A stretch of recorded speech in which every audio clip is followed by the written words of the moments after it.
Vocês estão bem? Muito bom poder estar aqui, me conectar com vocês.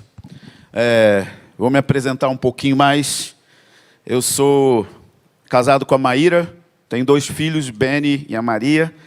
Eu sou carioca. Carioca é o povo mais feliz do Brasil.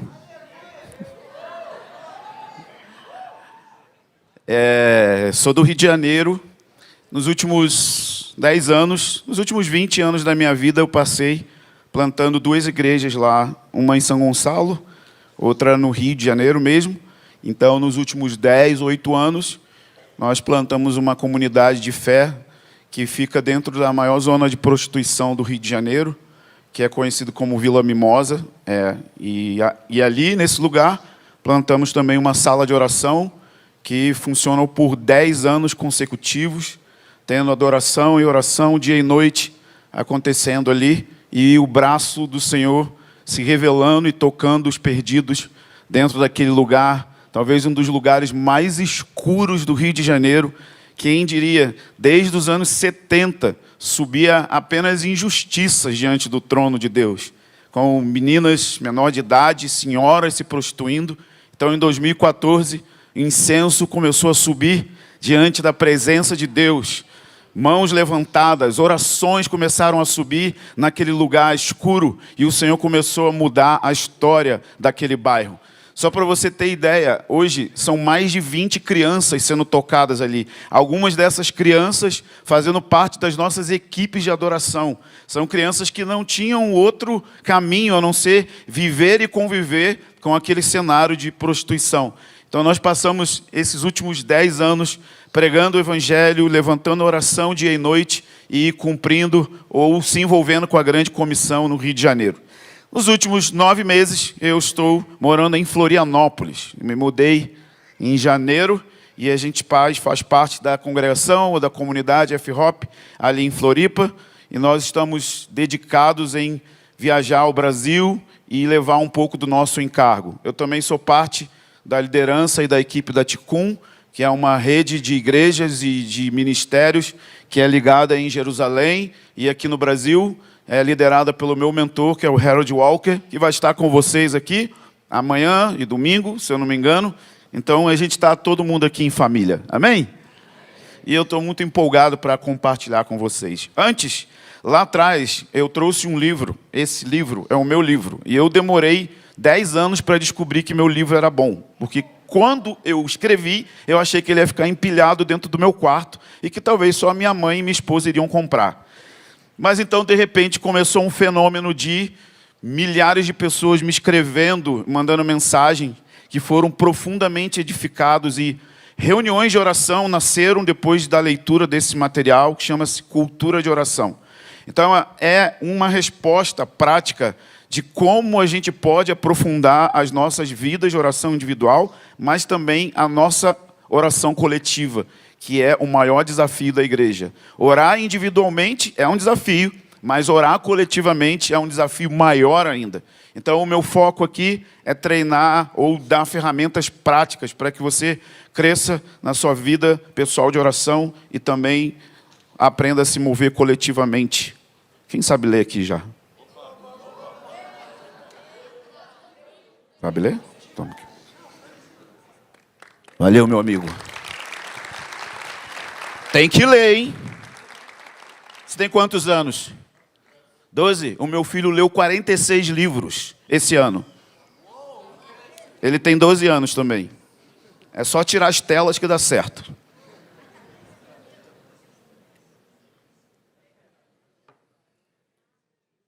Cadê meu amigo tecladista para me ajudar aqui, por favor?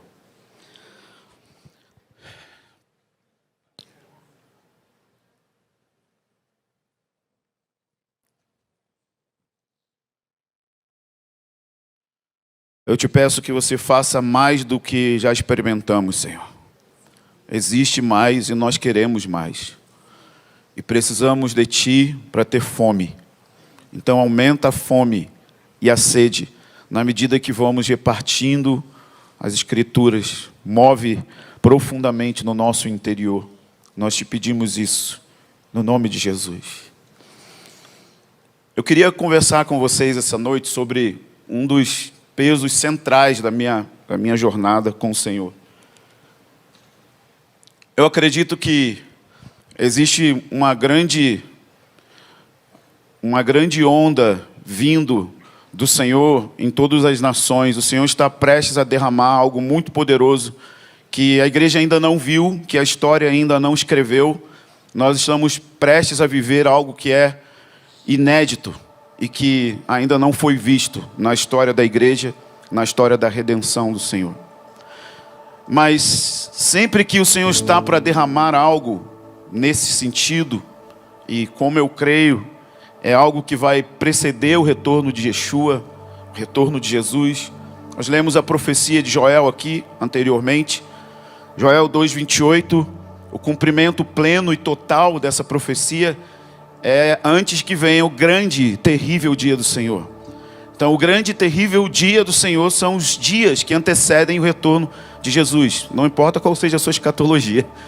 Esse é o dia que antecede o retorno do Senhor.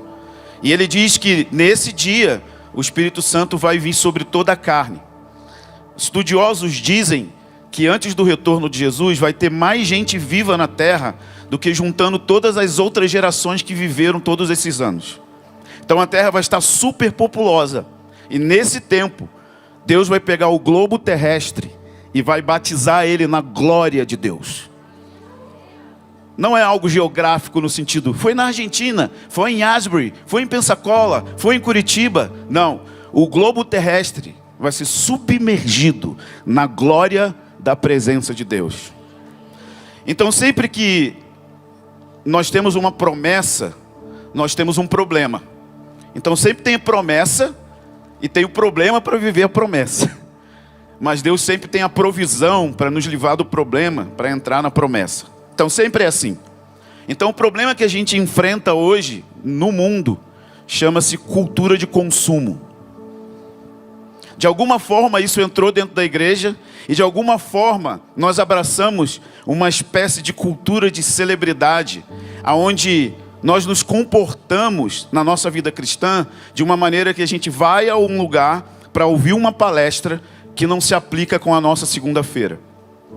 E esse tipo de mentalidade gera um tipo de comportamento, que é o comportamento anticonstrução. Se nós queremos ver esse derramado do Espírito Santo acontecendo nesse nível, nós precisamos entender e transicionar de consumidor para construtor. Nós precisamos transicionar de um cristianismo onde a gente vai em um lugar para ouvir uma preleção e uma palestra, para nos tornarmos pedras vivas, que se encaixam umas nas outras, para construir um lugar onde a presença de Deus pode vir, e não é algo só de arrepio, é Deus vindo totalmente Ele. Avivamento é Deus se mudando para as nossas cidades. Imagina se Deus se mudasse para Curitiba de mala e cuia. Ele precisa de um lugar onde ele possa descansar. Ele precisa de um ambiente que está construindo para que ele possa encontrar isso.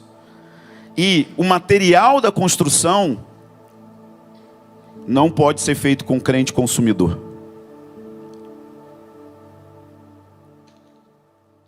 E nós somos a geração que mais sofre com acúmulo de informação rápida.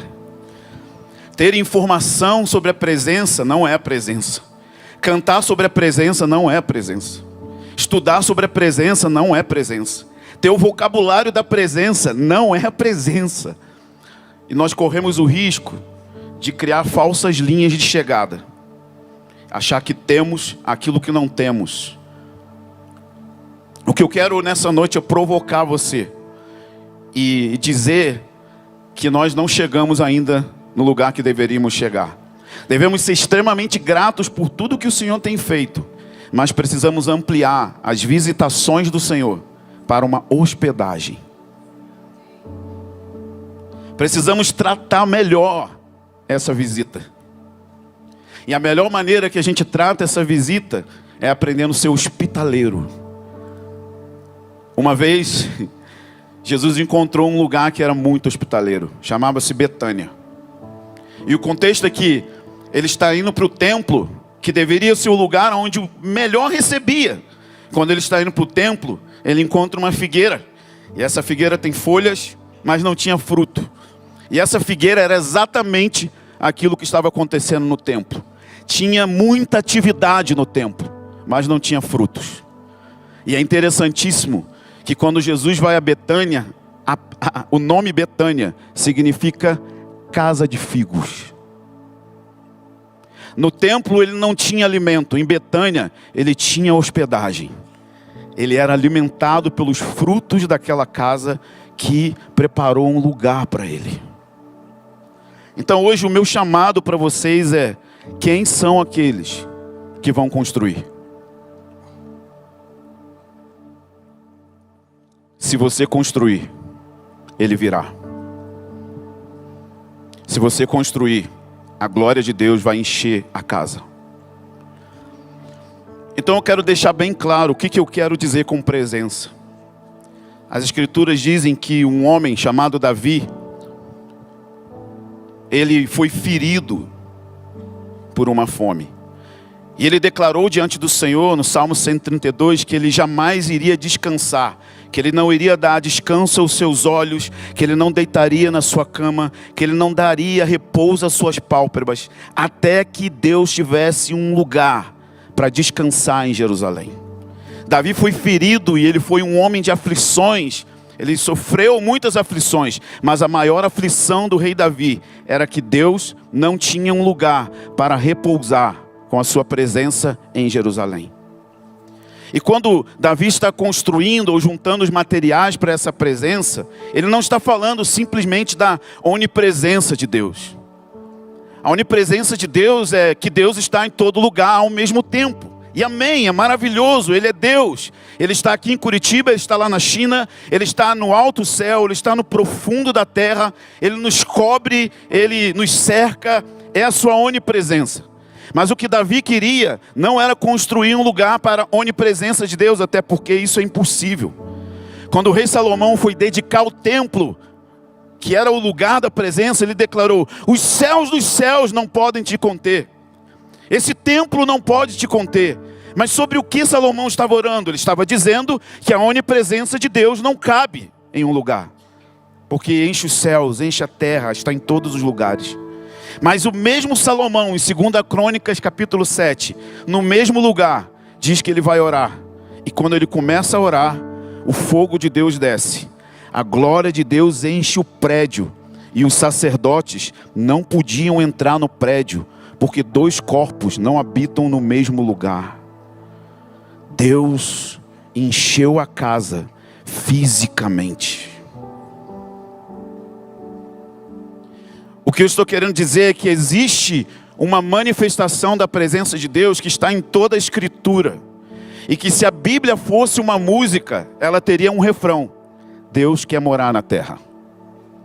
Deus quer habitar no meio do seu povo, do mesmo jeito que Ele habitou na tenda de Moisés, nos guiando pela coluna de nuvem, pela coluna de fogo. A presença de Deus objetiva é diferente da presença de Deus subjetiva. Quantos de nós fomos em reuniões onde nós saímos daquela reunião abençoados, tocados, choramos, trememos, caímos no poder de Deus, e uma mesma pessoa nessa reunião, ela diz que aquela reunião foi a mais chata da vida dela. Quantos já tiveram essa experiência? Já viram pessoas assim? Você foi abençoado, você foi para uma reunião que você sentiu o poder de Deus, e a mesma pessoa sai dali entediada. Muitos motivos isso pode acontecer. Talvez essa pessoa esteja em lutas, em problemas emocionais, dificuldades, sofrimento, e ela meio que perde a sensibilidade do Espírito Santo. Talvez a outra pessoa é alguém que está num momento bom, uma vida devocional constante, leitura das Escrituras, jejum, ela está mais conectada. Mas o que eu estou querendo dizer é sobre a presença de Deus vir sobre nós.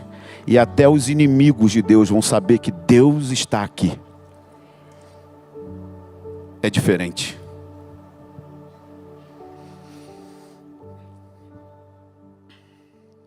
Uma vez Deus veio numa cidade no interior da Flórida. E a glória de Deus encheu aquela cidade. E foi tão poderoso o que aconteceu ali, que as reuniões que começavam às 19 horas, às 7 horas da noite, na madrugada anterior, 1 da manhã, 3.000 pessoas na fila para poder entrar naquela reunião. Minha pergunta é: quando foi a última vez que você viu isso? Uma vez Deus se mudou para um paizinho chamado Gales. E a presença de Deus estava tão forte naquela nação que por 3 anos e meio não tinha ocorrência policial. A presença de Deus estava tão forte naquela nação que os jogos de futebol eram cancelados, porque os jogadores estavam debaixo de convicção de pecado. Qual foi a última vez que a gente viu isso acontecer? Então o que eu quero pedir nessa noite ao Senhor é: nos dá saudades daquilo que a gente ainda não viu. Nos fere de saudades por aquilo que a gente ainda não experimentou. Fere o nosso coração e deixa essa ferida aberta de saudades por aquilo que a gente ainda não tocou. Alguém precisa ficar faminto. Alguém precisa abraçar a dor da fome. Alguém precisa entender a fome que humilha. E esse é o pré-requisito para a gente construir esse lugar. Porque fome tem a ver com, coletivamente, reunirmos o nosso vazio diante de Deus e admitir que não temos aquilo que deveríamos de ter e está disponível hoje. Em outras palavras, Jesus chama isso de ser pobres de espírito. Mas a cultura de consumo pode maquiar a fome. A cultura de informação rápida pode maquiar a sua fome. Porque você passa a se tornar expert em tudo. Hoje todo mundo sabe tudo sobre o nada. Você entra lá, ok, uau, está de férias em Cancún, está comendo picanha, uau. A gente sabe tudo sobre nada. O Senhor está querendo nos despertar, amém, irmãos? Nós estamos aqui essa noite, e pode ser hoje. Pode ser hoje que eu não volte para casa. Uma vez um homem foi ministrar uma conferência de 3 dias e teve que ficar 1 mês. Porque a glória de Deus caiu no lugar. Porque a presença de Deus cercou o prédio fisicamente. Pode ser hoje.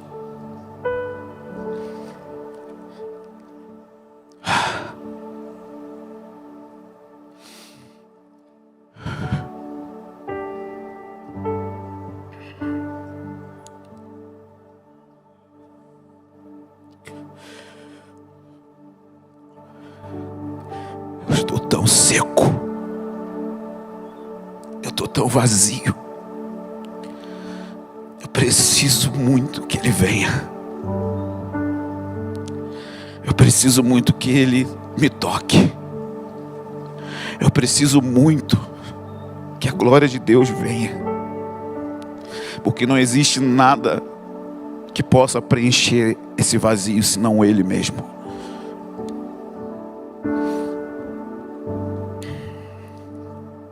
Se você construir, Ele virá. Como que a gente começa isso? Como que a gente faz esse negócio acontecer? Qual é a parte que envolve o ser humano nessa construção? Se você olhar o Salmo 131, você vai ver o que Davi está dizendo e qual é o tipo de coração para construir. Versículo 1 do Salmo 131, ele diz: Senhor, meu coração não é arrogante, nem os meus olhos são altivos. Eu não busco coisas grandiosas e maravilhosas demais para mim. Se fosse hoje, Davi iria dizer: eu não estou atrás de likes. Eu não estou atrás de seguidores, eu não estou atrás de pessoas olhando o meu canal no YouTube, eu não estou buscando coisas grandiosas e maravilhosas demais para mim. Na verdade, eu acalmo e sossego a minha alma, como uma criança desmamada nos braços da mãe. Assim é a minha alma, como essa criança.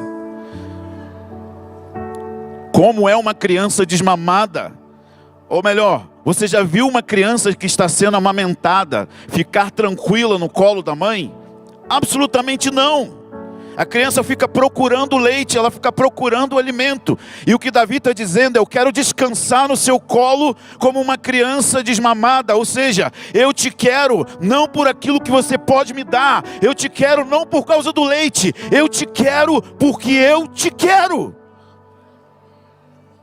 Deus precisa ser um fim em si mesmo e não um meio para alguma coisa. Essa é a ferida, essa é a paixão, esse é o zelo do Éden. No Éden o homem tinha todas as coisas. Ele tinha pedras preciosas, ele tinha ouro, tinha árvores frutíferas, tinha tudo ao seu redor, tudo que ele precisava para ter alegria, mas aquilo não era a alegria do homem. Deus era o prazer de Adão.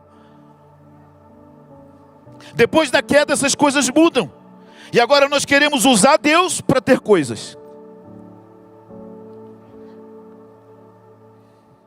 Deus é um fim em si mesmo. Ele não é um meio para outra coisa. Assim é a minha alma. Então o tipo de gente que vai construir o lugar para a presença de Deus, ele faz de Deus um fim em si mesmo. E o chamado de Davi é o mesmo chamado, é o chamado para a nação. Ele termina essa passagem no verso 3 dizendo: Israel, ponha a tua esperança no Senhor desde agora e para sempre. Ele está querendo comunicar o mesmo anseio que ele tem, para que coletivamente toda a nação de Israel fizesse do Senhor um fim em si mesmo. Sabe por quê? Esse tipo e nível da presença de Deus não pode vir apenas sobre um indivíduo. Você não aguenta. É uma construção coletiva o que estamos falando. É uma construção de várias famílias ao redor daquilo que o Senhor quer derramar. O Senhor não vai repetir o derramar de vinho igual ele fez no século 20. No século 20 é o século que teve os maiores derramamentos do Espírito Santo, e junto com isso, os maiores escândalos. Por quê? Porque aquele vinho foi derramado dentro de um contexto onde não tinha uma construção coletiva. O poder do Espírito Santo vinha, Deus levantava homens ungidos, eles caminhavam sozinhos e eles quebravam. Então o chamado para construir um lugar para a presença do Senhor é um chamado coletivo. E na verdade muito mais do que isso. O odre que Deus vai usar para sustentar o que Ele vai derramar, o nome desse odre é família.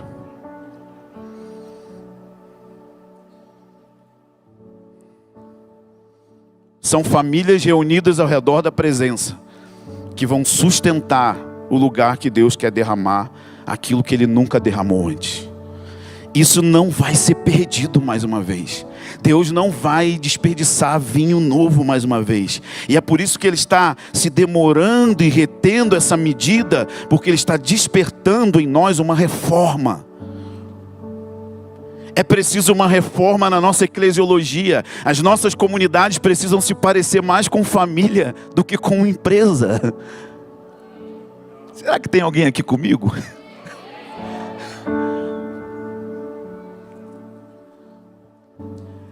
E quando a gente fica lendo essas coisas, a gente fica pensando: meu Deus, mas será que isso não é uma coisa de Velho Testamento? Deus habitar num lugar e coisa do tipo. A gente fica olhando isso. Só que o apóstolo Paulo, ele vai falar que a igreja, ela é um templo. E esse templo, ele é constituído por várias famílias. E ele convoca a igreja de Corinto para construir esse templo juntos. Ele começa dizendo no verso 14 de 2 Coríntios 6, não se coloque em julgo desigual com os incrédulos. Nós usamos essa passagem por anos para falar de casamento de crente com não crente. Mas o texto não está falando de casamento. O texto está falando da construção de um lugar para Deus habitar. E ele está dizendo, não coloque-se em jugo desigual, ou seja, um jugo mais pesado do que o outro, porque as pessoas não estão colocando o ombro juntos para construir. Vire para o seu irmão e fala assim, eu preciso do seu ombro. Ponha o seu ombro debaixo da construção. Cada pedra é importante. E Paulo continua esse conceito, desenvolvendo isso em Efésios capítulo 2, quando ele vai falar sobre a igreja. Ele diz o seguinte, verso 19 de Efésios 2, assim não são mais estrangeiros nem imigrantes, pelo contrário, são concidadãos dos santos, membros da família de Deus, edificados sobre o fundamento dos apóstolos e profetas, sendo Cristo a principal pedra e fundamento. Nele, o edifício inteiro, diga, o edifício inteiro. Paulo não está falando de um prédio. Ele não está falando dessas paredes. Vamos lá. Paulo está falando de você e de mim. Que entre domingos, nós vamos ter uma vida tão parecida com uma família, que quando nós nos reunimos, o ambiente se torna irresistível para Deus. Davi fala isso em Salmo 133. Quão bom que os irmãos vivam em comunhão. Porque se você viver em comunhão como uma família, e essa expressão, quão bom e quão amável os irmãos vivam em comunhão, no hebraico significa construir debaixo do mesmo teto. Quem é casado aqui? Tem casados aqui? Vamos lá. Quão é desafiador construir debaixo do mesmo teto?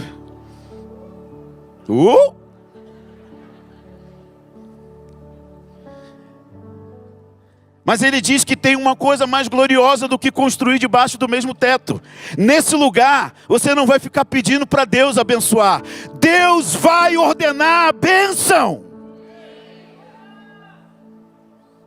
Porque o ambiente se tornou uma família.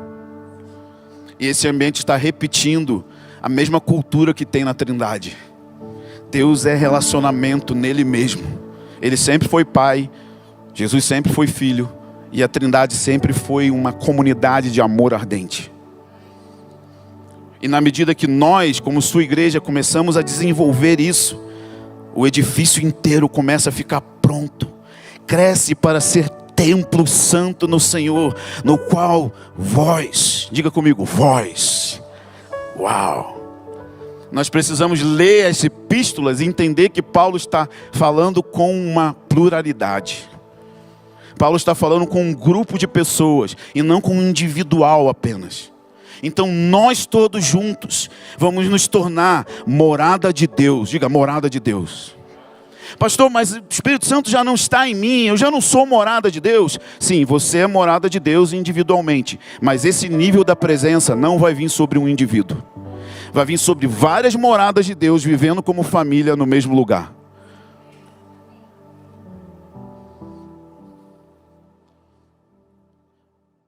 E aí onde a gente começa a viver isso aqui? Se nós vamos ser a família de Deus, e a família de Deus é o odre para a glória de Deus que vai vir no fim dos tempos, isso significa que você precisa começar a viver isso na sua família biológica.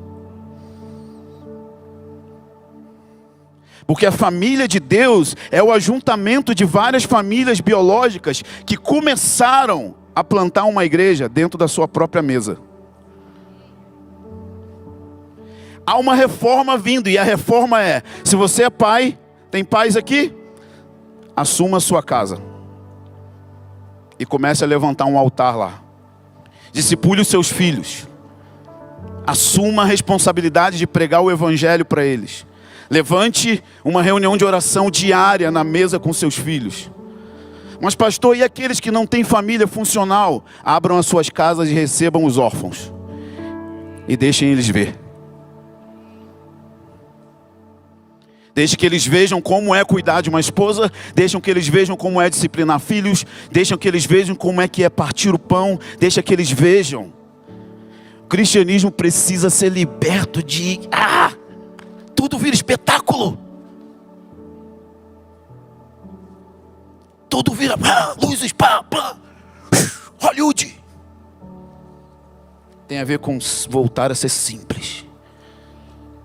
Na mesa de casa, ensinando seus filhos a profetizar, ensinando seus filhos a fluir nos dons, ensinando os seus filhos a amar o Evangelho, pastoreando a sua esposa. Vamos lá. O último versículo do Velho Testamento começa dizendo que ele vai enviar Elias e ele vai fazer o coração do pai converter para o filho. Isso é um milagre. Homens envolvidos com o ministério, com o trabalho produtivo, vem a palavra de Deus e ele se volta para o filho. E jogar futebol com seu filho passa a ser tão espiritual como fazer missões na África.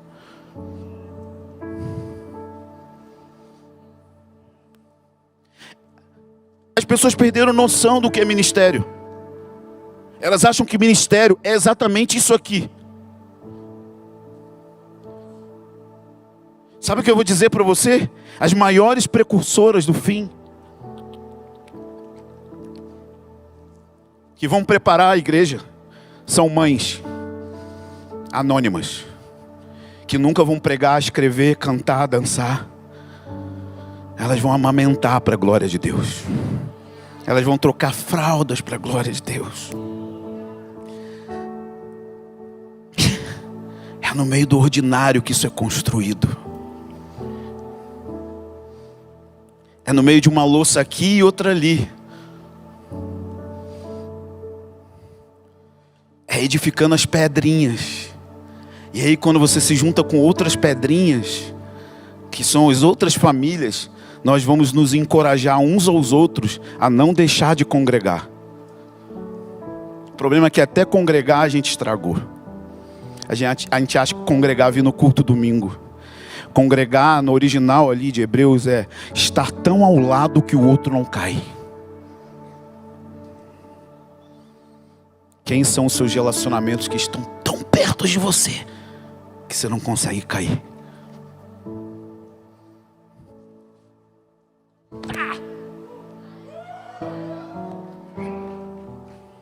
Quem são os seus relacionamentos?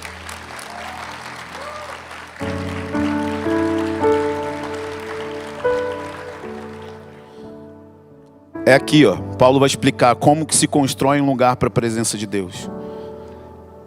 Verso 15 de Efésios. Seguindo a verdade em amor, cresçamos em tudo naquele que é o cabeça. Como que constrói um lugar para a presença? Seguindo a verdade em amor. Há uma anomalia tão grande que é tipo assim, ó. Uma vez eu estava lendo um livro e a pessoa estava testemunhando que ela nunca tinha brigado com o marido. Nunca, tipo, anos de casado, nunca tinha brigado com o marido. E aí ela descobriu que ela não brigava com o marido porque ela não parava em casa. Ela estava a vida inteira viajando, fazendo agenda, pregando, viajando, cantando e tocando, que ela não teve tempo de conviver. Ou seja, não teve tempo dela falar a verdade em amor para o marido. Então, se você começar a andar perto das pessoas, significa que você vai começar a ver coisas. Porque essa pessoa que está do seu lado é um pecador miserável. E a gente começa a andar junto. Mas aí qual é o problema? A gente não anda junto e a gente não vê. E aí quando a gente vê, a gente não tem coragem de andar em verdade, em amor. Eu corrijo o meu filho porque eu amo ele de paixão. Eu preciso ser verdadeiro com ele. Eu não posso maquiar, eu não posso simplesmente ignorar o irmão que está do meu lado, indo para um precipício e não ter coragem de confrontar ele. Nossa cultura é falar mal daquilo que o irmão está fazendo para o outro. Essa não é a cultura de construção, irmãos. A cultura de construção é falando e andando na verdade em amor, pelo auxílio, ligado pelo auxílio de todas as juntas. Quem é a sua junta? Quem são os relacionamentos que A minha mão não tem força sem o meu antebraço. O melhor da minha mão está no antebraço. O seu melhor está no outro. Isso é a construção. Isso é família. São os ligamentos, sabe? Minha mão não pode simplesmente ir lá atrás sozinha. Vai, mão. Não vai. Ela é interdependente do todo. Talvez essa mensagem seja muito comum para vocês, mas eu garanto, não é para 99% das igrejas no Brasil. Não é. Falar o básico e fazer o básico bem feito vai nos salvar no fim. A gente acha que tem que ir no altão, mas as pessoas não aprenderam que elas precisam ter relacionamentos com pessoas para cima, pessoas mais maduras, relacionamento com pessoas para o lado, amigos fiéis que te confrontam, te amam, e relacionamento com pessoas para baixo, que você ajuda a discipular. Sim ou não? Não tem igreja sem isso. Irmãos, o plano A de Deus é a igreja. O lugar que Ele vai vir derramar sua glória é a igreja. E igreja significa arrumar problema, pisar no pé do outro, perdoar, ter que ser ferido, ferir, andar outra milha. Isso é igreja, porque isso é família. Seguindo a verdade em amor, auxílio de todas as juntas, segundo a correta atuação de cada parte. Nesse meio, nesse bolo de relacionamentos para cima, para o lado e para baixo, a gente vai começar a identificar os dons e a justa e correta atuação de cada parte. E nós vamos perceber que aqueles dons que a gente acha que é menos importante são os que mais cooperam. Senhoras de 80 anos, 70 anos, escondidas em uma sala orando, mudando a história da cidade, levantando suas vozes diante do trono de Deus. Não estão pregando, não estão aqui, ninguém está vendo o que está acontecendo, mas elas são parte do todo. A justa e correta operação de cada parte acontece nesse bolo. Chamado é, eu sinto que tenho e o outro confirma que eu tenho. Eu tenho o dom de falar para várias pessoas. Você sabe que você não canta, né? Ela sente que canta. E foi cantar. Eu falei, querida, você desafina falando. Você desafina respirando. Eu preciso te informar que você sente que tem esse chamado, mas você não tem.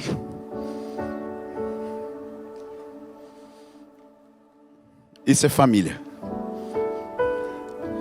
Para a gente olhar aqui mais uma parte e a gente caminhar. Efésios 4, 30. Paulo está falando de uma construção ainda e ele diz: não entristeçam o Espírito Santo de Deus, com o qual foste selado por dia da redenção. E aí ele vai dizer como que a gente pode entristecer o Espírito Santo. Normalmente a gente pensa assim, entristecer o Espírito Santo é porque eu não li a Bíblia, eu não fiz meu devocional ou coisa do tipo. Também pode ser. Mas olha o que Paulo diz que entristece o Espírito Santo: amargura. Amargura. Guardar a ferida. Cultivar a ferida. Ficar azedo, amargo. E quando você está amargurado, você está amargurado com alguém. Sabe, o Espírito Santo veio sobre Jesus e ele fez assim, ó. Que lugar bom para repousar. Não tem amargura. Tem mansidão. Toda amargura, toda ira, blasfêmia, sejam eliminadas do meio de vós, como toda maldade. Sejam bondosos e tenham compaixão. Compaixão uns dos outros. Viver igreja é andar e colocar o seu coração na miséria do outro. Isso significa misericórdia, colocar o coração na dor do outro. Perceber o limite do outro, perceber a imaturidade do outro.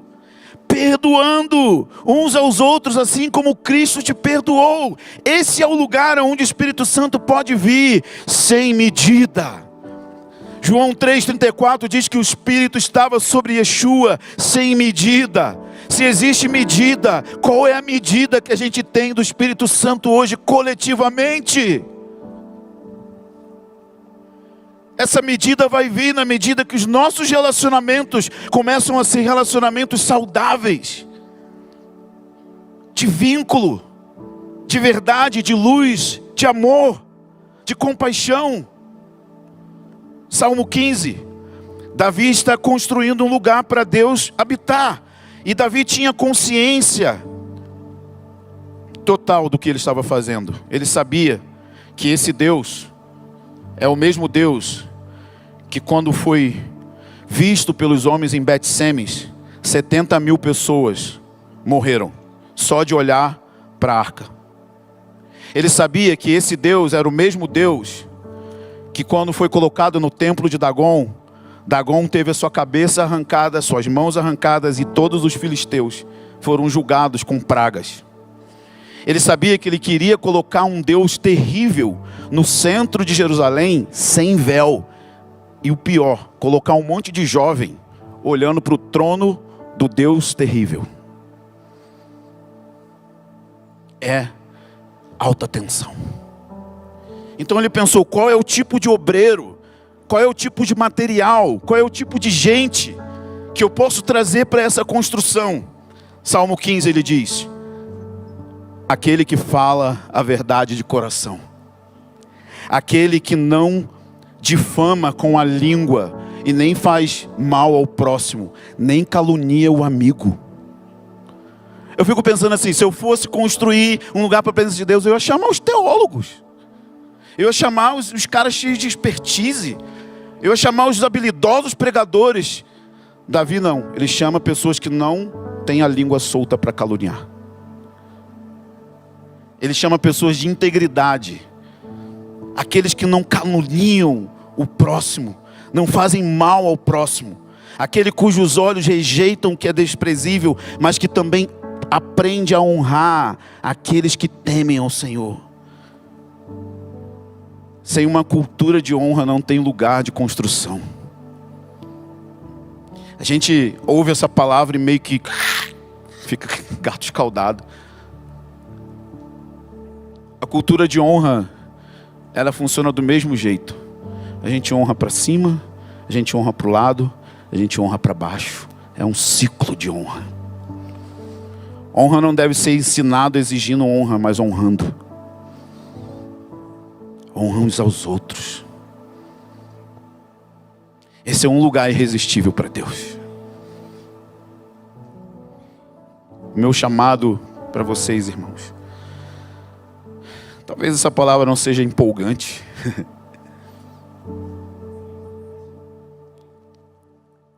Mas eu creio que a gente precisa ser despertado para se tornar construtor.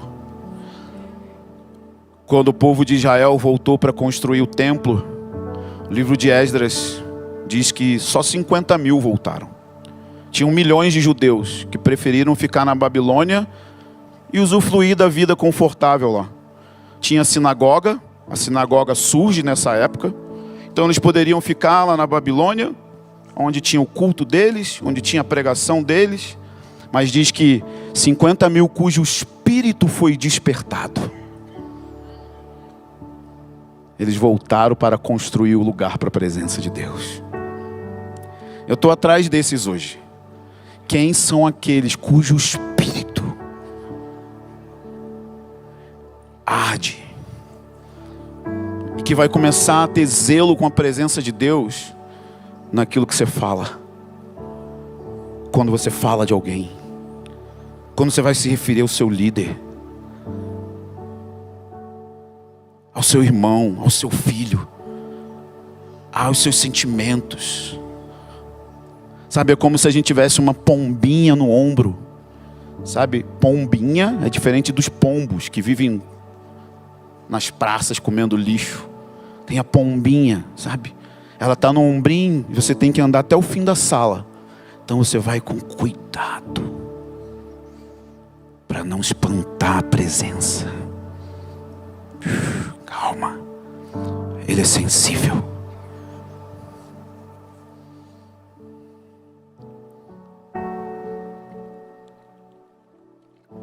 São comunidades que estão tão cheias de amor, luz, unidade, aliança, que o lugar se torna um alvo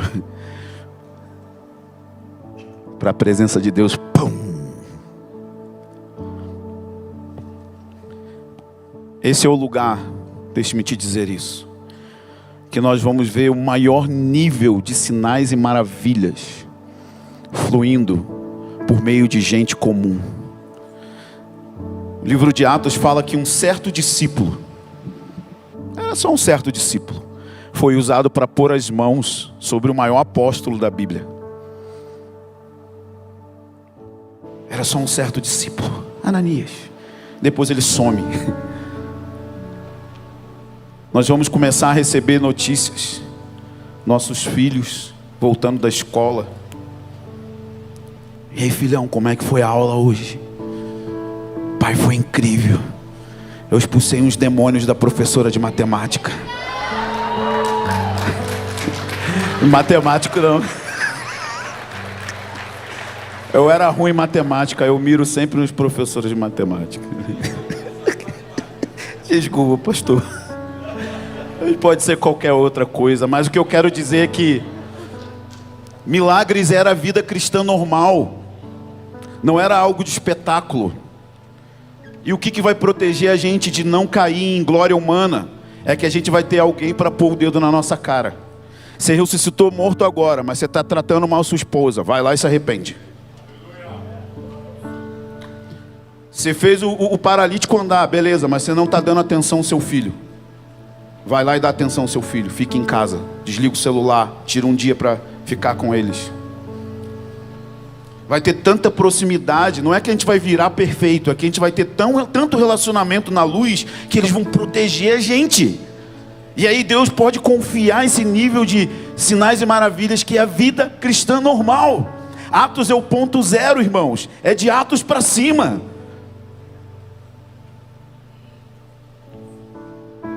É uma reforma. Só que reforma a trabalho. É poeira, é tinta, é fio. E reforma não é lugar de imaturo.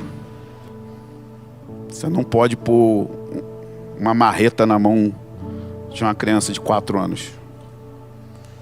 Imaturidade não é idade, nem tempo de igreja. Tem gente de 20 anos na igreja que é imaturo, e tem gente de 5 que é mais maduro. Não é uma matemática exata. Então eu quero te chamar essa noite para nós orarmos. Aqueles cujo Espírito Deus está despertando. E que querem ver a glória objetiva do Senhor nessa cidade. É a cidade que vocês vivem. Yahvé chamar. Deus ali está. Deus está não só no nosso culto. Deus está na nossa cidade.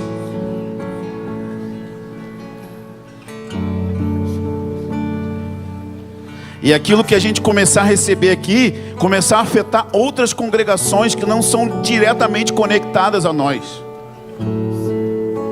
Eu sempre fico pensando na sombra de Pedro curando. Sombra não tem substância, amigo. E não tem nenhum dom nos 9 dons de sombra curar. É porque o trono de Deus estava baixinho em Jerusalém. Tipo, a sombra do Onipotente estava ali, sabe? É tão doido que falava assim: sejam hospitaleiros, porque vocês podem receber anjos em casa sem saber que são anjos. Porque quando o trono de Deus vem anjo pra caramba junto. Era isso que Davi queria. Ele queria construir um lugar para o trono de Deus se assentar. Se você quer isso, eu queria chamar vocês para encher aqui a frente.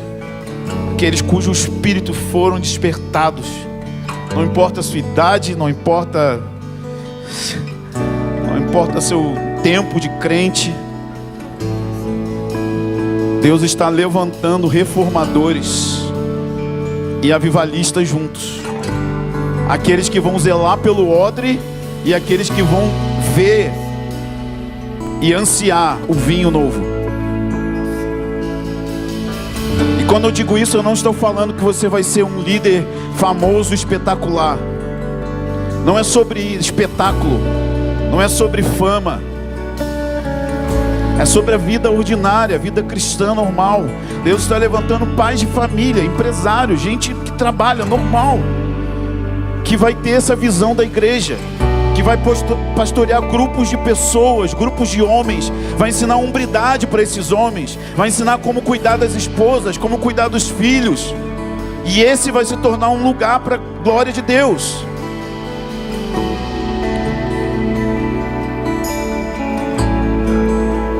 Senhor, eu te peço que